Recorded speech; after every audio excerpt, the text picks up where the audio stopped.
I say this, well, maybe to mock, maybe to have a laugh, but to also ask a very serious, straight question. Got some clips coming up from CPAC, which is a gathering of clowns. I think it stands for Sea Clown or Sea Circus, but the thing I don't really understand, whether it's CPAC 24, CPAC 23, CPAC 22, why is there always so much anger, moaning that the world is so bad, doom and gloom? Even when former guy, Diaper Don, was in charge, it was spreading doom and gloom. If anything, I'm glad that they have this gathering of just, you wouldn't want to be near them. They're not suffering from depression or anything like that. They are just miserable gits. And Matt Schlapp, interesting. Matt Schlapp, this is the man who's got an opinion about everything apart from those allegations. But of course, Mercedes Schlapp, why is she turning a blind eye to everything? We're not allowed to ask about Matt Schlapp's allegations? Anyway, feel free not to watch any of this. All right, the big bad timer says I only have 12 minutes. Now I have 11 minutes and 30 seconds. So I got to get started right now and get this going. So the very first thing we're going to do, as always, we're going to give thanks to our Lord and Savior, Jesus Christ. Do it every time I speak because we live in a blessed and prosperous land. When Americans get up out of bed, I believe the first thing they should do is thank God. Because God is the reason why we are the way we are. He's the reason why we have our freedoms. Our freedoms came from Him. They don't come from man. We should give thanks every day because of that. We should give thanks for the blessings that we have in this nation. So we give Him thanks first and foremost. Well, let's get right into this. My name is Mark Robinson. I'm 35th Lieutenant Governor of North Carolina. First black Lieutenant Governor of North Carolina. And I'm running to be the Governor of North Carolina.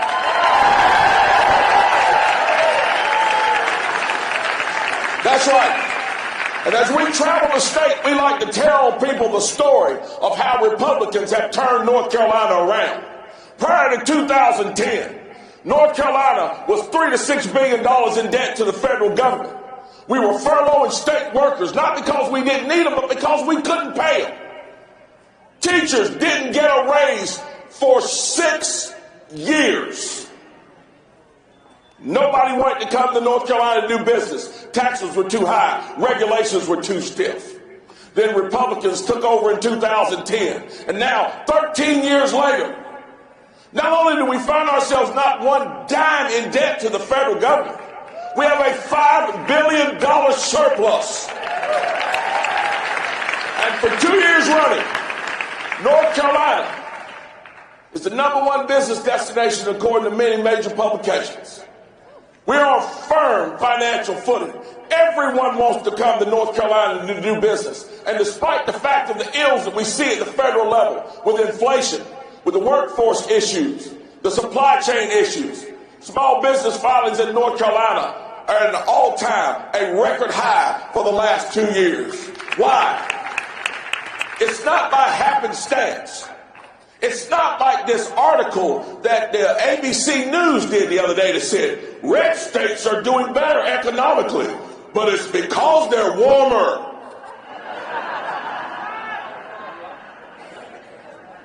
It's because conservatives do this little pesky thing that leftists don't like. We put principles inside of our policies and they yield a desired result. And it shows in how our states operate. Yet still the news media, they never want to talk about that. I can give a 25-minute speech. 24 minutes of it will be about what I just told you. It will be about that. It will be about making reformations in our education system. It can be about giving parents the right to control their children's educational destiny. It can be about raising the stature of people all across our state and taking them on a journey that sees them increase their financial fortunes, their educational fortunes, and their futures. I can mention 30 seconds about why men shouldn't be competing in women's sports, and that men ought to go in their own bathroom, not in the women's bathroom. And when the leftist news media reports the next day Guess what the article is about? The article is about that 30 seconds. You see, they don't want to talk about the fact that California is falling apart and Florida is flourishing. They don't want to talk about the fact that New York is in a shambles and that North Carolina is on firm financial footing.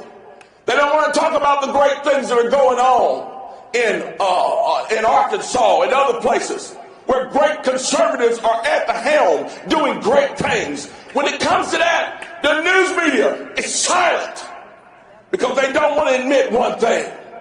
The left is wrong. They are wrong on every topic, on every issue. They don't have a political leg to stand on. They don't have a social leg to stand on. They don't have a spiritual leg to stand on. They have nothing to stand on because they do nothing right. In every state they're running it straight into the ground.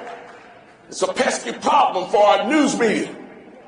They despise that. Whenever they mention my name, they always mention my name in conjunction with social issues and how I hate everybody. According to them, I hate everybody. I hate people who walk and talk and walk upright. Oh, I hate people who drive cars. I don't hate anybody. Because what I'm doing is not about hate. What you're doing shouldn't be about hate either. We should be operating because of what we love. Let me take it biblical for you. You know that battle between David and Goliath? You know why David won? He didn't win because he hated Goliath. He won because he loved God. And God was with him. So we have to focus on what we love. What do we love? One word. Freedom. That's what we love. We love freedom. And if you notice, that same news media doesn't want to talk about how bad California is doing. But it's always demonizing a guy like Mark Robinson or Ron DeSantis or that fella that needs to be in the White House right now, Donald Trump. They don't ever want to talk about freedom. Oh, they want to talk about freedom when it comes to what they like. The freedom for you to choose your gender. The freedom for your minor child to choose their gender behind your back without your permission. The freedom for a man, a grown man, to compete against women in sports. Oh, they're all for those kinds of freedom. But they're not for real freedom of speech. They're not for the right for you to defend yourself and own firearms. They're not for the right for you to be able to express yourself through your religion. We've got to get back to that, folks. In essence, that's the reason why we're here today. That's why we're here today. We're not here today to see celebrities and see politicians and to see ourselves on television. We're here to spread the message of freedom. We're here to stand up for the freedoms that we love. The other night, I was watching a documentary about World War II. 7-part documentary about World War II. And I turned on an episode of it. And right from the very beginning of the episode, tears start to stream down my face. And I was sitting there watching this thing, asking myself, what's wrong with you? Are you turning into an old man? What is wrong with you? Are you going soft? What's wrong with you? Why are you crying watching this? And then it hit me like a ton of bricks. I wasn't watching a movie. I wasn't watching Saving Private Ryan or Full Metal Jacket, or I wasn't watching some Hollywood war movie. I was watching the stories of the people who have sacrificed their lives, not their fortunes, not their jobs, not their stinking political careers, sacrificed their lives for our freedom. Do you know how many people are laying in their grave right now? Gave up the opportunity to marry, gave up the opportunity to have children and a family, gave up the opportunity like I have to see their grandchildren come on this earth. And they gave it up so we could sit here today. You know how many sacrifices that have been made for this country have been great and terrible. Now is the time for us to sacrifice.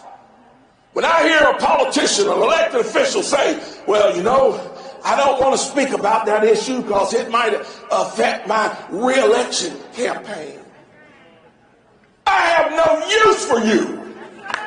You stand on the shoulders of young men and women who, when it was time to face down the enemy, were willing to give their lives for you. And you stand as a coward who won't do your duty in Congress or the Senate or back at home in your house or your Senate or even on your city council or board of education, or as the mayor refuse to stand up with the guts to fight against the people that want to destroy this nation. Can't have that anymore, folks. We need warriors. We need warriors like President Trump, who is literally spending his golden years fighting for the survival of this nation. Fighting for the survival of this nation. Because we need to get back to standing up for the freedoms we believe in. And what are the freedoms that we believe in? They're the same freedoms that Crispus Attucks gave his life for at the Boston Massacre, that the men on Bunker Hill stood in defiance against the British for. Same ones at Valley Forge, and the same ones who were fortunate enough to stand at Yorktown to see the victory. They're the same freedoms. The Battle of Little Round Top was fought for. The battles of Gettysburg and Fredericksburg and all those terrible battles of our Civil War. They're the same freedoms that the Red Ball Express and the Tuskegee Airmen and those boys from Bedford, Virginia at D-Day fought for, and those Marines at Iwo Jima fought for. They're those same freedoms. So I urge each and every one of you, as we move forward this year and we think about what's at stake, when you think about that wide open border, when you think about this out of control crime, when you think about this dastardly government that has its head in its rear end instead of being at the helm of the government like it should be, you think about those people who sacrificed, who came before you. You get ready to sacrifice. And then let's all get together and do the thing that we need to do. Protect freedom in this nation. God gave it to us. Now it's time to defend it. God bless you all. God bless the great state of North Carolina, and God bless the United States of America. Thank you. CPAC, how's everything going? You know, I gotta tell you, I've given a lot of speeches, but I've never given the opening speech. So, you know, there's a lot of pressure up here. But something tells me you're going to help me get through this. Is that right? You going to help me? All right. Well, I think the Schlapp's brought up a lot of key points about all the things that are ailing us around the globe. But the thing that's hurting us more than anything is we are divided here at home. We're divided as Americans. We're definitely divided within political parties and political movements. I don't know if you guys have been paying attention to the House of Representatives. We're divided there too. But the thing that cures division is leadership. It is not governance. It's not going along to get along. It's not saying nice things. It is leadership that actually helps to cure those divides. And the time has come in America again for us to reassert ourselves and bring American leadership back to the forefront of our country.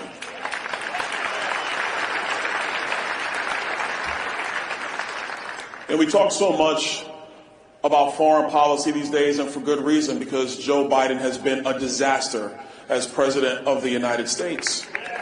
He's been terrible. But let's look at NATO for a moment. A lot's been made about NATO over the last couple of weeks. There was a time where America did have to carry all the freight for NATO because the countries in Europe were rebuilding themselves from World War II. And the spirit of the American people, we were there to do that. We were willing to do that. But now those other countries have to come along for the ride as well.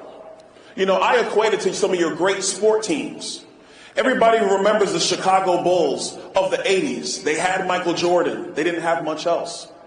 Michael Jordan dropped 63 points in the Boston Garden against the vaunted 86 Celtics.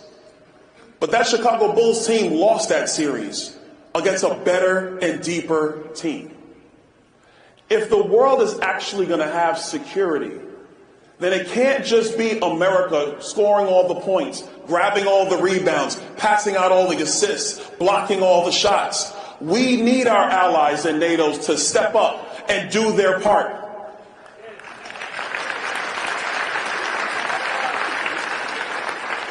Because see, the one thing we all know, whether it's been sports or whether it's business, when you have a great team working together with a common mission and a common goal, you can accomplish so much more than when you just have that one great salesperson who's just leading the way and dragging everybody else along. The success of Western democracy, the success of a Western way of life is predicated on all the nations who love freedom and pursue freedom for their people to do the heavy lifting together, not just relying on America to bear the burden alone.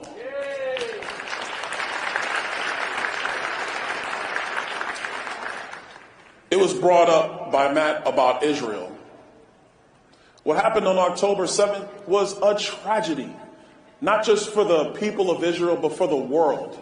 We were faced with a barbarism that we thought had mostly receded from the planet. And they faced it head on. We here in America, we stand with Israel. We don't equivocate to the radicals who might be in our midst here in America. We stand with them. For Joe Biden to decide that he's worried about his votes in Michigan more than the safety of our greatest ally in the region is terrible leadership. It's part of the reason why our adversaries are on the move. So my view is clear. Israel should obliterate Hamas from the face of the earth.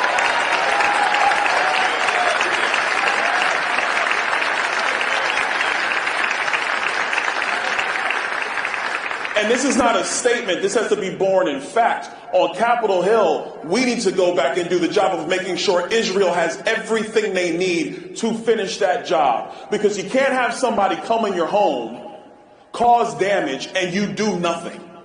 All you do is invite more of the same. And if Israel is our friend, and I know, CPAC, Israel is our friend, we stand by them, we support them, we do not stand in the way of them, and we want them to do everything they must do to secure themselves and to secure the people of Israel.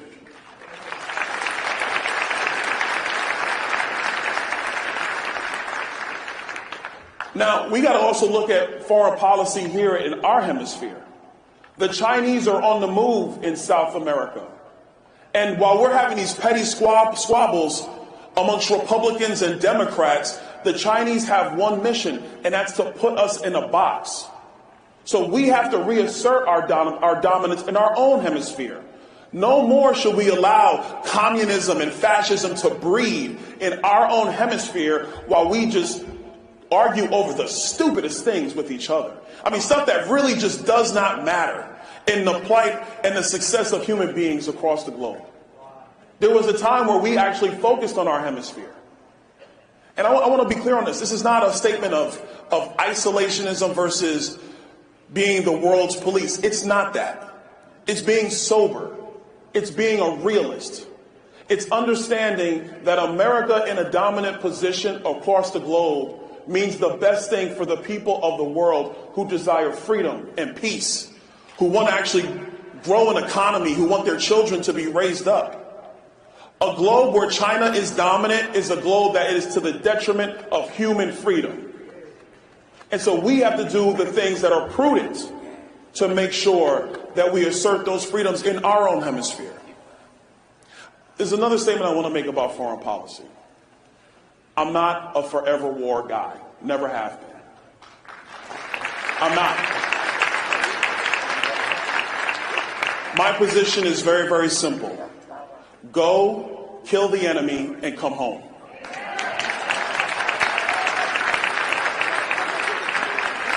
I'm a kid of the 80s, so I like G.I. Joe.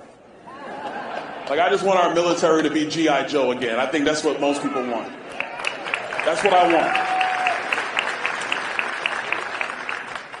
If you're going to secure America, you have to secure its borders. You have to. We have 7.3 million people who've come into this country illegally. 7.3 million, and Joe Biden wants to make it an even 10 million. That's insane. No country would ever tolerate this. And so my position to my colleagues on Capitol Hill is clear. You either secure the border or you get no money for the government.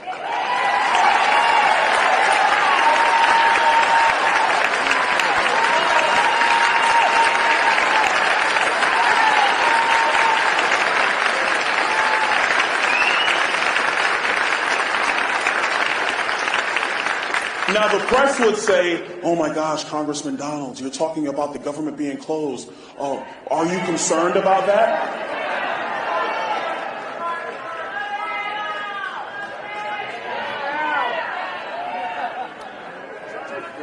To the people of the press, you got your answer from CPAC. But I tell these reporters when they ask me this, I say, the federal government has one primary job. It is to secure this nation and to secure its people.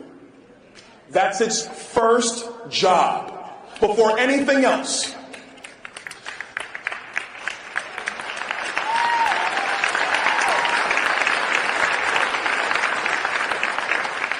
The states that ratified the Constitution of the United States would have never, ever ratified a constitution that would have allowed the federal government to allow an invasion into the United States.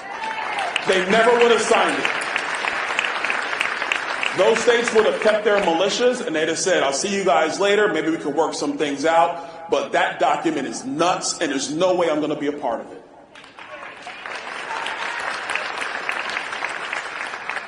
So we have to be very clear about this. Joe Biden has a decision to make. Decide, Mr. President.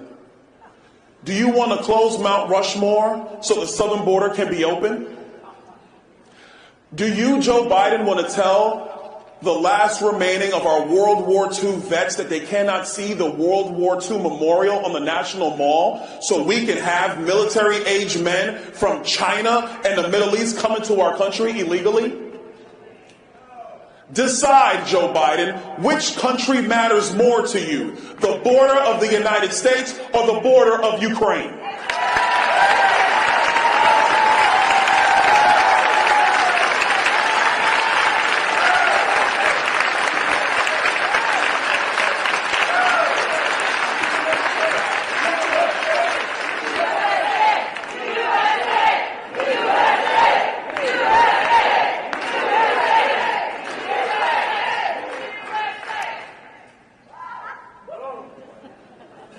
I love when you chant, but you're messing up my time, CPAC. I love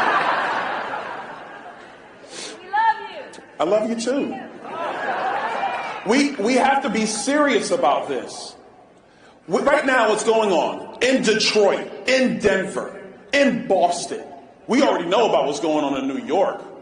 You have the NYPD officers, and by the way, the NYPD officers, they're white, they're black, they're Hispanic, they're men and they're women, and they're being beaten in their own streets of their own city where they are charged to help protect the people of New York, and they're being beat up by people who shouldn't be in the country in the first place. What kind of insanity is this? And so for my colleagues on Capitol Hill who are concerned about, well, Byron, we don't win government shutdowns. I say, there's never been an issue facing this country that has united the American people more. And securing our border and securing our nation is not a conservative position. It is not a liberal position. It is not a white position or a black position. It is an American position. And that is what everybody in our country wants to see happen, and they want it to happen today.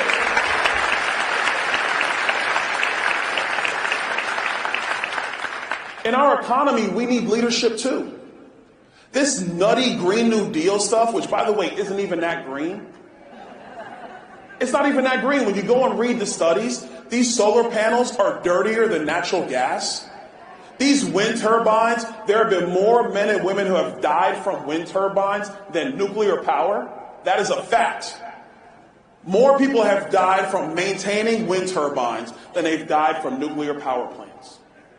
But you got to have leadership that's going to tell the truth and set America on the track going forward.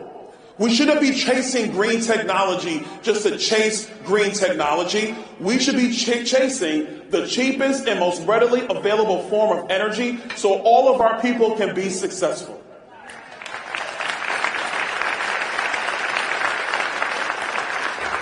You know, when they figured out how to do fracking, they tried to blame fracking and found out that they were liars about blaming fracking.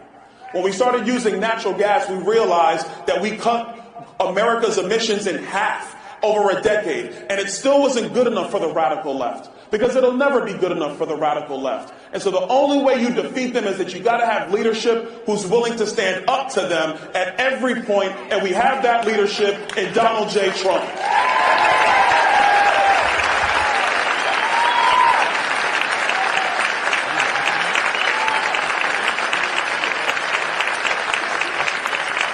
But we have new things on the horizon.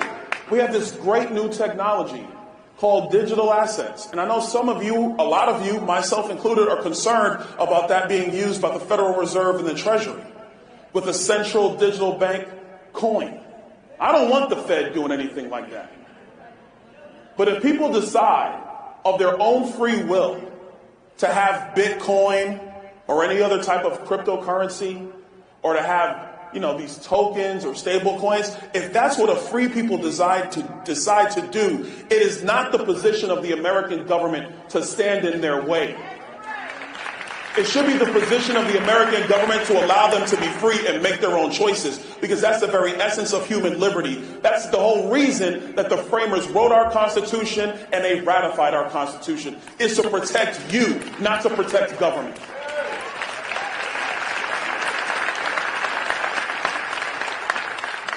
One of the biggest areas we're going to need a resurgence in American leadership is with our own government. These people are crazy.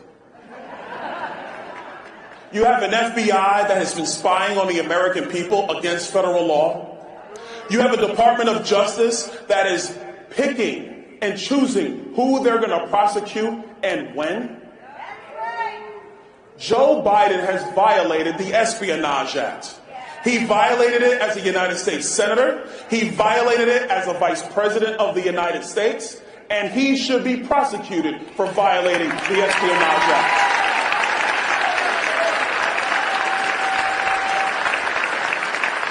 I have a security clearance. If I take classified information out of the SCIF, do you really think that the Democrats wouldn't prosecute me? Yes, they would. But what you got to have is leadership who's going to stand for the rule of law, that's going to stand for Lady Justice. Lady Justice is supposed to be blind, not political. Lady Justice is supposed to be even-handed, not deciding that a Green New Deal is way more important than a basic rule of law that everybody can see and follow. You got this stupid judge in New York with the $400 million fine. What kind of craziness is this? By the way, to you business owners in New York, come to Florida.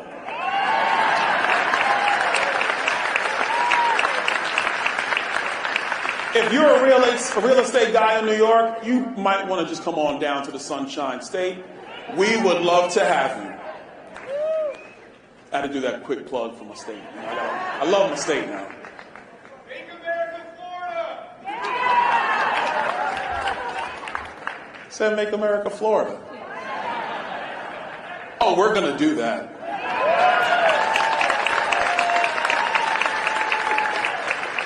I want to make one clear point, because we talk a lot now about a two-tier justice system. we have to acknowledge that in America's history, there has been a two-tier justice system. There is a reason why a lot of black Americans do not trust the justice system. Because there was a time where the justice system was abused against black people in this country. It was wrong then. It is still wrong today.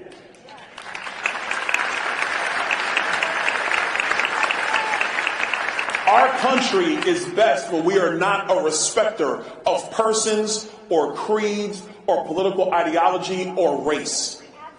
Our country is best when everybody is treated equally under the law.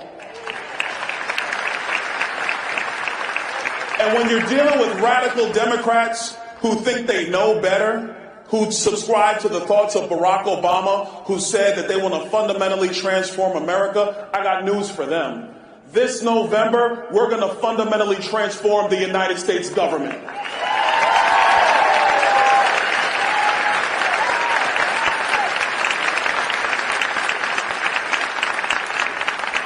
The last major area where we truly need a resurgence in American leadership is in our culture, and it's with our children. Man, just let kids be kids. Let them be kids. Little boys are little boys. Little girls are little girls. When I was a little boy, I liked little girls. This is a good thing. This is the natural order that keeps society progressing. We also have to understand that the greatest environment for the success of a child is a two-parent household. Look, CPAC, families aren't perfect. We all know this. If you sit there, like nobody clap. Families are not perfect. Everybody's family got something going on. Okay? But even in that imperfection, it is better to have two parents in a home than not. I'm the product of a single parent home. My mother did everything for me. Things between my mom and my dad didn't work out. I love them both, but it didn't work out. I know firsthand having two parents in the house is better than having one. And that's not to diminish the sacrifices and the love and the strength that my mother had. I mean, listen, you want to see strong? Go meet a single black mother, man. They strong. Strong, tough. But we got to understand that the formation of the family, that is the thing that sets the basis of culture in our country. So kids grow to be adults and they form their own families. Their success in the family unit breeds America's success in our country. And our success actually breeds success in a much better world, in a much safer world. And this isn't about nation building. This is about doing first things first at home. Making sure America is in position at home. Being focused on and solving our issues here at home. Because when we do that, the Chinese can't stop us, the Russians can't stop us, the Iranians can't stop us. Nobody can contend with a strong and prosperous America.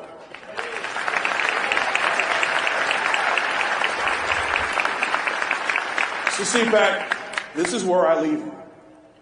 I just want to tell you this. The type of leadership we need is not leadership that looks to just get along with everybody.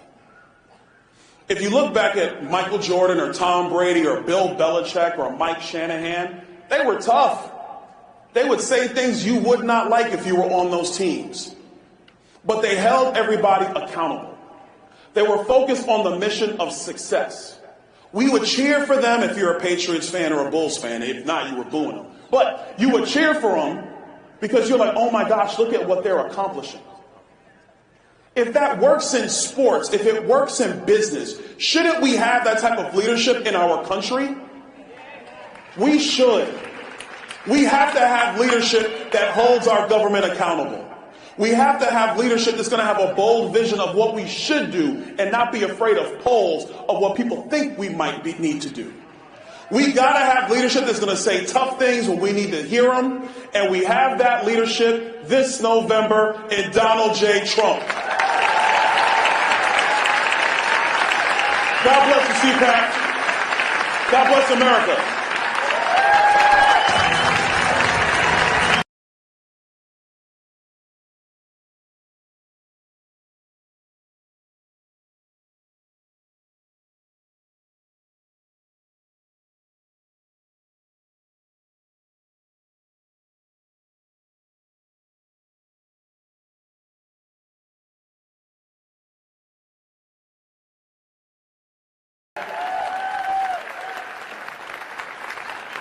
I want to officially say, welcome to CPAC 2024, where globalism goes to die.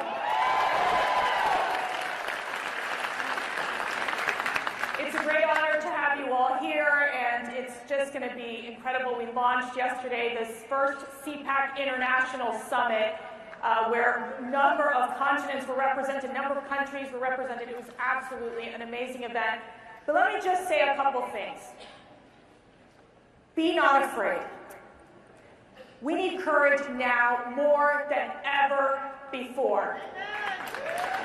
The left is trying to stop us full force, using the leftist media, the propaganda machine, using legal remedies to try to take us down. They want you to feel isolated, and we will not. We are a family. We are a community. We have come together because we're going to take this country back.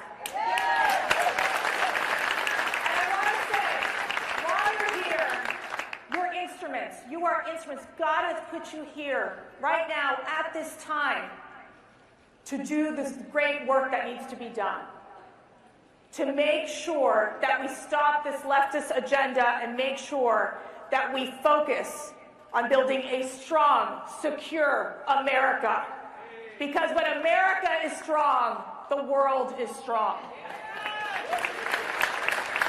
And remember, communism and the leftists that have penetrated the Democrat Party, they're all about authoritarianism tactics. They are all about oppression.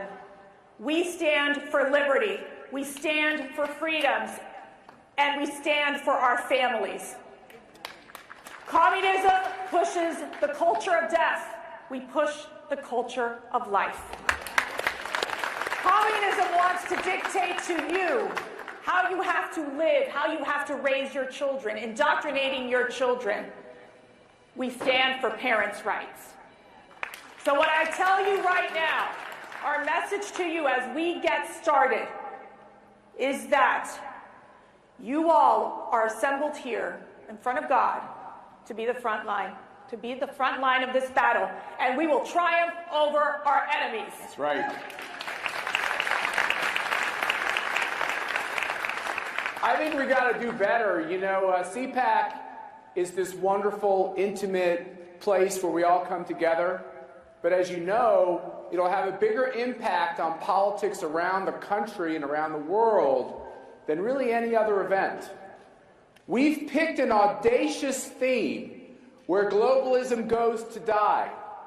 I think you need to stand up and let the UN and the WHO and the World Economic Forum know what you think. Can you stand up and tell them that we think this is our time, this is our moment?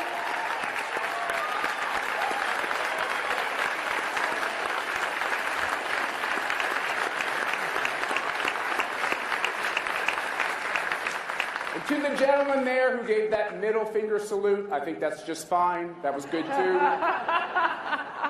And keep standing up. Because there's an important thing going on in our country in which the whole world is watching. And that is, there is a unique American who is being persecuted, who is being tortured, who is the victim of the democratic policies based on the world's worst dictators, whether it be Putin or whether it be Xi, the Democratic Party and Joe Biden, doing everything they can to collude, to use the deep state, to use lawfare, to put Donald Trump in prison.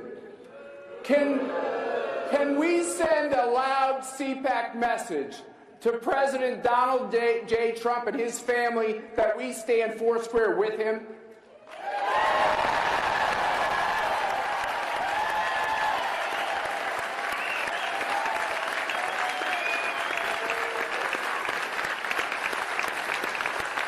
And finally, we did two things at this CPAC that are special and unique. The first thing is, if you call yourself a journalist, but you spend all your time trying to destroy America and trying to destroy Americans who love America and trying to destroy conservatives and patriots and people from MAGA and, yes, J6. If that's what you do, we don't want you here. You can buy a ticket and just act like any other normal citizen. And number two, we got together 20 countries yesterday in our first international summit. And the first time in our 50-plus year history, we passed 3 important resolutions that all these countries and our entire board of directors agreed with.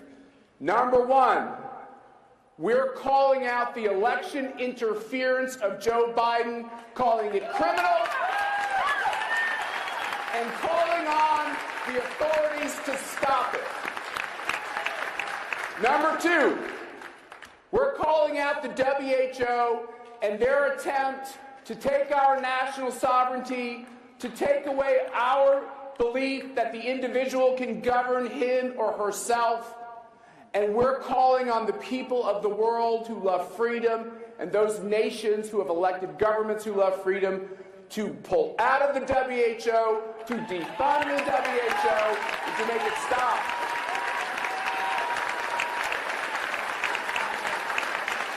And finally, CPAC stands foursquare with the people of Israel. It is outrageous. It is outrageous that too many people in the media, the Democratic Party, and Joe Biden are trying to pull us in to a war in Europe. No talk of peace deals. No talk of sitting down and resolving age-old conflicts. But at the same time, they demand the people of Israel put up a white flag, make peace with the terrorists who are trying to destroy them. We will not put up with that, and CPAC around the world stands with Israel, and we will continue to call out the terrorists who mean to destroy them.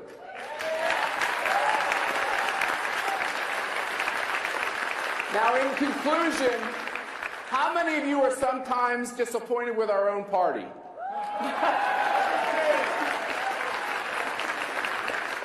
I have to tell you, after doing all these international summits and CPACs, we're not alone. It's too often in these countries that the center-right party, in our case the Republican Party, loses its way or feels like it's not the right time. One of the most important things you could do this weekend, besides giving that boost to Donald Trump, is to help give a spine and some other things to the Republican Party to do the right thing. And as we criticize our own team from time to time, why don't we also applaud our heroes? One of those heroes is going to join us now. Has nearly a perfect record in our CPAC scorecard for his votes in Congress. Is on the campaign trail every day for Donald Trump and does the right thing by all of us every day with that voting card in Congress. It's my great honor to introduce Congressman Byron Donalds. All right. Well, thank you, everybody, for coming to this year's CPAC. I'm Julio Rosas. I'm the field reporter at my Substack, mostlypeaceful.live. Be sure to check that out. I'm always glad to be coming here to CPAC to talk about this important issue because, as we all know, the border is a mess. I wonder why.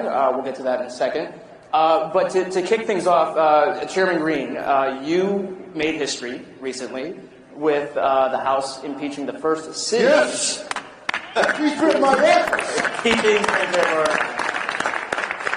I wanted to ask you, because that took a long time, because we talked about that this time last year, and you were setting the stage for that. So now that you've gone through the process and that's been completed, what surprised you the most in terms of what you were finding out and then kind of what happened after the fact? I think the thing that surprised me the most, and thanks for mentioning it, was the smoking gun. When we found the memorandum where Secretary Mayorkas actually directed the employees of DHS to break the law. And when we had that memorandum, he is essentially telling the people of DHS that the laws passed by the United States Congress don't matter, and he basically can pick and choose whichever laws he wants to enforce. That's pretty shocking. we'd have a cabinet secretary that could actually disregard the Constitution so much, the separation of powers, and tell the United States Congress we're not following the law. And that's important to highlight because, unsurprisingly, the mainstream media doesn't view it that way. The New Yorker recently just did a profile on the secretary, and the sub-headline really encapsulates what the chairman and his committee was facing going through this process. It says, the Secretary of Homeland Security has been forced to respond to an unprecedented flow of migrants to the U.S.-Mexico border. Why are Republicans in Congress impeaching him for it? And I kind of liken it to, it's like, well, we have an arsonist that has to contend with all the fires that he started. Why are the police after him? So Tom, you and President Trump have promised that should he get back into the White House after this year, that there's going to be the biggest deportation operation in U.S. history. What exactly goes into that? Like, are you able to offer kind of any specifics on how you're going to be able to contend with that, but also the expected backlash from the left?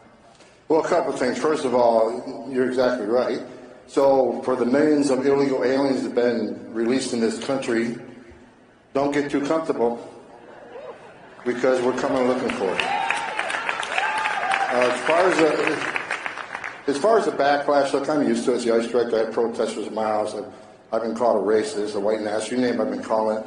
I frankly don't give a shit what people think about me because,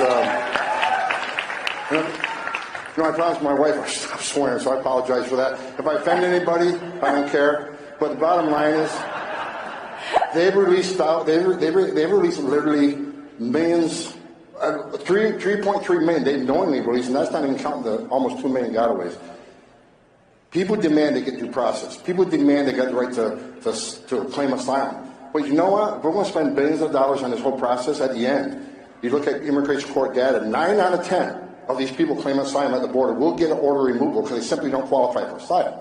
So there has to be an historic deportation operation at the end of historic illegal immigration. It has to be that way. There's no other option. And for the, I was asked on the Hill the other day about it. You said you're going to do this and run the biggest deportation operation. Can you justify what you said? I said, there's no justification. I said it.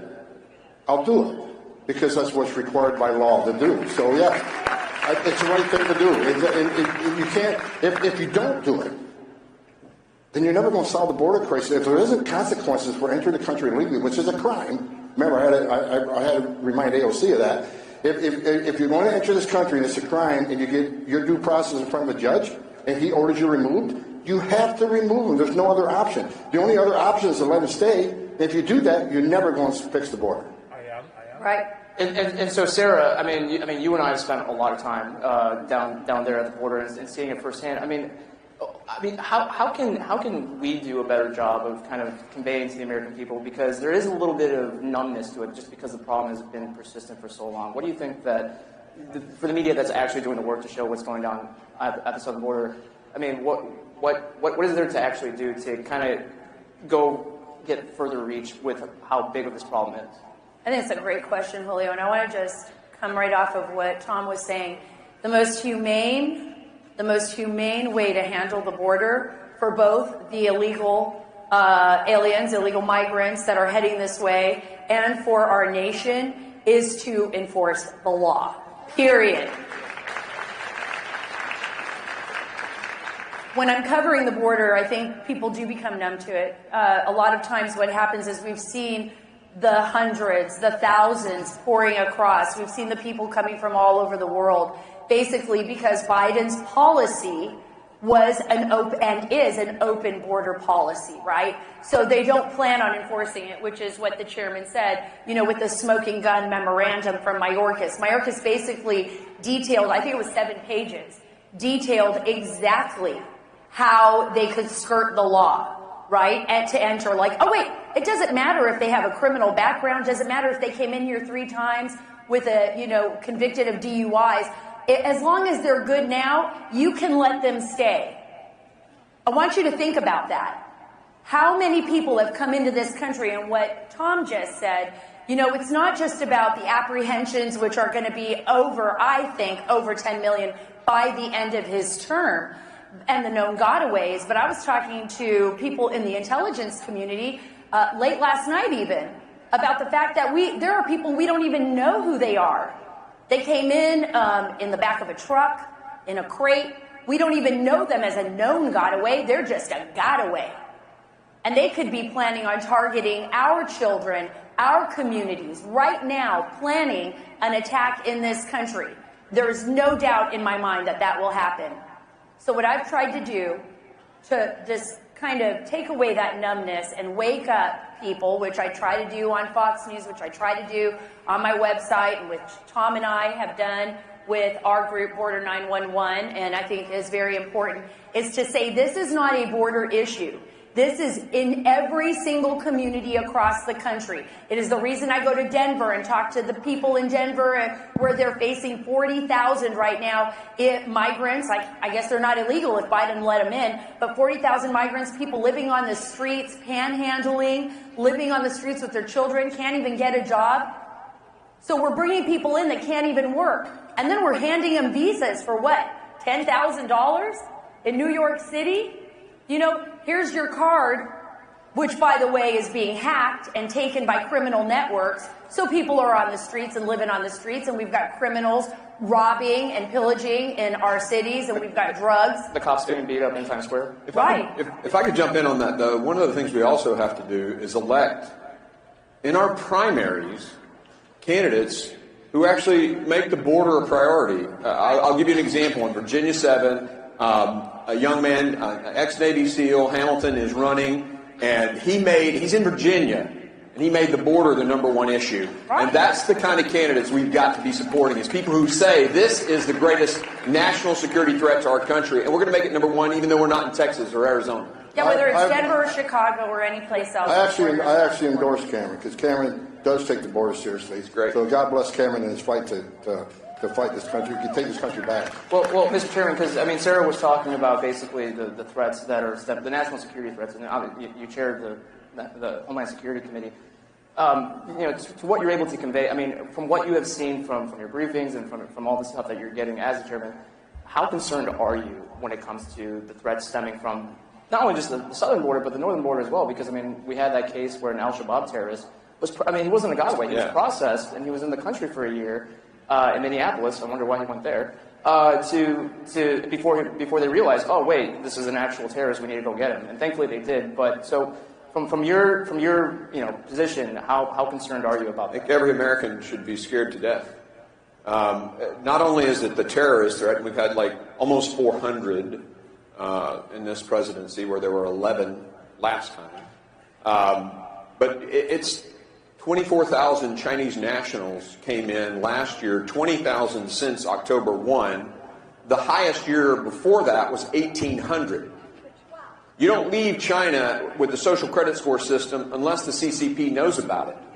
They're flying to South America and Central America, and they're coming up here. They're paying 60 grand to the cartels, which is enriching the cartels, a terrible organization. They're subhuman. And we're basically feeding them money, letting these individuals come into the United States. They read the Russia's modus operandi for Ukraine, and that is infiltrate the green men, they called them, guys in the little green uniforms, into Ukraine. They became the saboteurs. Now, I'm not suggesting that China is going to be attacking the United States, but if we defend Taiwan, I can't imagine there aren't people in there who are going to be tracking our railheads, looking at our ports, who knows what else. We've had mass waves of Chinese terrorists storming military installations with cameras. So, look, it's a desperate threat. And then the fentanyl, that little baby that was crawling around on a floor in a VRBO in Florida died because the previous tenant had left fentanyl. There isn't an American who is safe right now because of this open border and the failure of this secretary. And so, Tom, I mean, you've been in this field for a long time. You've been on the ground, and then you worked your way up. I mean, tell us about just the human impact about what's been happening from what you've seen, even when it was happening on a very limited basis. Yeah, I started in Border Patrol in 1984. And look, I worked for 6 presidents, starting with Ronald Reagan. And every president I ever worked for, even Clinton and Obama, took some steps to secure the border because they understood you can't possibly have national security if you don't have border security. No one did more than President Trump. President Trump did was unprecedented. And the reason I wake up pissed off every day is because this administration, Joe Biden's the first president in the history of this nation who came in office and unsecured the border on purpose. And people want to say that the past administration, the Trump administration, Trump, Homan, you're all, again, racist, your policies are inhumane. Well, let me tell you something. When President Trump had illegal immigration down to the 45-year low, illegal immigration was down 83 to 90%. Doctors Without Borders did a study. They estimated that 31% of women they talked to were sexually assaulted making that journey. That's who admitted, 31%. So when President Trump had 90% less people coming, how many women weren't being raped? How many aliens didn't die crossing the border? How many children didn't drown in the river? How many women and children weren't sex trafficked in the United States? How many pounds of fentanyl didn't make it into the United States because the border was secure? How many known suspected terrorists didn't cross the border because the border was secure? President Trump's policies saved lives. Under this administration, when I say they're the most humane, they say, well, the Biden administration, we're about humanity, we're more humane. Okay, let's look at the record. Since Biden been in office, we got over 1,700 dead migrants across the border. An historic record. 112,000 dead Americans from fentanyl poisonings. My first dead body that I saw in person was at the border from someone who drowned. Another historic record. 600% increase in sex trafficking of women and children. Another historic record. A record number of known suspected terrorists being arrested coming across the border. Another historic record. So Biden's policies are killing migrants at record numbers. It's killing Americans at record numbers. This administration at all levels is disgusting on what they did to our national security. I want people to know this isn't just about illegal immigration anymore. I don't care what your opinion is on illegal immigration. When you cause a crisis this big on purpose, it's a dereliction of duty of the biggest national security threat this nation's ever had. And this is for kind of the media members that are in attendance or that are watching. So it's been interesting seeing what's been happening over the past month with the disastrous border bill that was being put together in the Senate. Because if you remember, the White House and the Democrats and the media are saying, well, Biden needs this bill that was basically an open borders bill. Let's be real. Because I need Congress to act. Well, I don't know if anyone's paying attention, but now the Biden administration is considering, we might take some executive action to try to stem the flow of illegal immigration. And it's like, I think you had that power the whole time. I mean, that's literally that's what congressional Republicans have been asking for, just to you undo what you undid on day one. And Sarah, I mean, hasn't it been funny seeing how the media has kind of forgotten that then? Well, they've completely forgotten it. I don't think the American people have forgotten it. They see it every single day in their own communities. And Tom brought up a really good point that I think this is about lives lost, right? American lives lost, migrant lives lost, a nation now facing one of the most historic national security crises. Tom, you've always said, and Mark, we've talked about this, the personal stories of loss, and what are we willing to do to protect our children? Somebody out here said treason. This is a dereliction of duty. It's treason. Call it what you want. But it is absolutely putting everybody's life at risk. And every time I go home and I see my children, and I think about the fentanyl on the streets, and I think about the kids who have died not even knowing that when they took a pill like a Percocet, that it was not Percocet, it was laced with fentanyl, and that their children never come home to the parents, right? This is something you saw with China as the chairman, the movement of precursor chemicals into Mexico, what is happening to our country, and we're allowing it to happen. So this is my message, and I know we don't have a lot of time, and I'm going to get right to what you were saying, Julio. We have to be the ones to stand up to this administration. We can't rely on the media to do it for us. We need to educate ourselves. We need to go to our schools. We need to go to the communities, and we need to say, no more. We will not allow you to do this to our country. Because if we don't, frankly, we will lose our nation. This is it, folks. It's 2024. And I think that's very important because, just from my perspective and what we've seen over the past 4 years, I can't imagine how the state of the country is going to be if this is allowed to continue for 4 years after. And you've seen it with me. Yeah, and so Mr. Chairman, I kind of wanted to ask, so now that you've got the impeachment done, and unfortunately you'll be leaving at the end of your term next year, so then what's kind of the next steps that at least that you can do in the meantime to try to keep pressing the issue? Well, we'll keep doing our oversight hearings. We're going to keep subpoenaing. We're going to keep, I mean, he's obviously impeached now, so one of the things that we have to determine is he's got to come present a budget. So we're looking at the rules on how do you bring an impeached secretary in. Every time we can make an issue out of it and highlight the border, hopefully there's a trial in the Senate. And if there's a trial, look, Chuck Schumer does not want a trial in the Senate because we're talking about the border, and every time we talk about it, it hurts their candidate. And that's part of the reason why we did it in 5 phases, was to educate the American people, to your last question. But yeah, I mean, we're just going to keep doing what we've been doing, making America aware, and hopefully we'll get good candidates in, and we beat this guy and put Donald Trump in the White House. And Tom, I'm curious. I want to get your opinion, because it seemed like it took a while for the rest of the country to really feel the impact of all this illegal migration coming in, because like with this past summer with like New York City and Chicago, they're finally starting to say like, hey, we're a sanctuary city. And it's like, but wait, we don't want all these people coming in anymore. And a lot of the residents, they're not typical Republicans or Trump voters. They sound like they're coming straight from a MAGA rally. Well, do you think that there's going to be a tipping point, or do you think we've reached that and enough people have kind of woken up to how serious the problem is? I think we're at a tipping point. I think America's smart. I think the taxpayers are smart. They know what this administration is pulled. Look, right now they're trying to flip the script, right? Now the border's out of control because Republicans failed to sign this disastrous security bill. They created a bill. They got a few Republicans to agree to it, but they know it never passed the House. Why did they do that?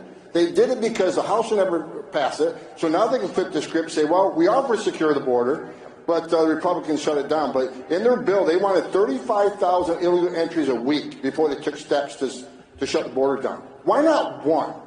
Why not 10? Why 35,000, right? How about 0? But look, I'm a Trump guy. Greatest president in my lifetime. No one did more to secure this nation than him. You want the border secured, get President Trump back in office. He will secure the border at the highest level this country's ever seen. He'll abolish the criminal cartels in Mexico. He'll take them on. Because the country of Mexico is not doing a damn thing about criminal cartels who have killed more Americans than any terrorist organization.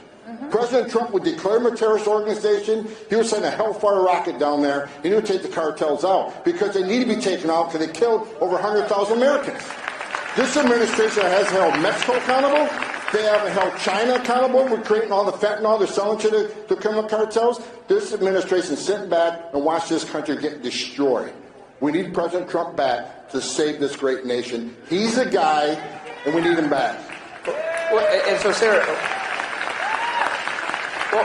Sarah, I mean, you're talking about you haven't been just to the border, you've been to other places that have been directly impacted. Do you think that, I'm not saying that Chicago is going to flip red anytime soon, but do you think that there might be enough of the needle being pushed that people will say, even on this issue, that the people that we've been voting for decades don't actually care about us?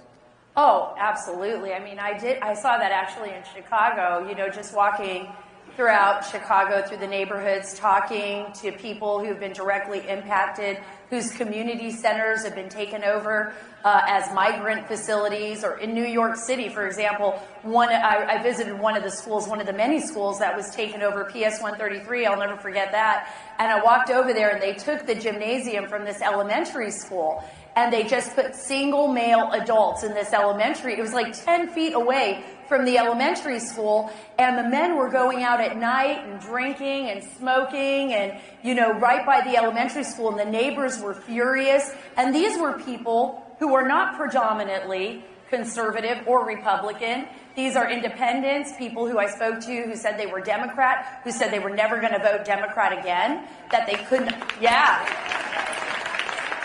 You go to other parts of the country. You can go to, Dayton, Ohio, or Franklin, Ohio, where I was very close with the coroner there. And sadly, her office, the morgue, was overflowing with bodies of young American children who were dying from overdose deaths and fentanyl, to the point where a few years ago, they had to put up freezers outside the coroner's office just to keep all the bodies cold while she was processing it.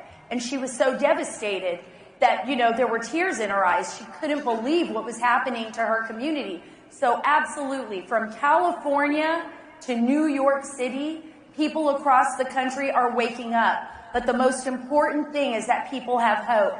And I think each and every one of us that are here at CPAC needs to spread the word. I know it's been tough. I know 2020 was tough. I know it's been a tough ride for a lot of us. But we got to get up. We got to speak up. Silence is our enemy's greatest weapon against us right now. We can't be afraid. We got to talk. We got to get to the ballot boxes. We have to vote, and we have to live as we are by principle as Americans, because if we give up right now, if we walk away right now, I'm afraid, like I said earlier, I mean, this is the end. This is it. It's 2024. We've got to make it happen, and I believe we can with President Donald Trump. As much as I would like to continue on this, unfortunately we are out of time, so thank you all so much for attending here today. Again, Julio Rosas, mostlypeaceful.live. Thank you. Give it up for our panel here, all-star panel right here.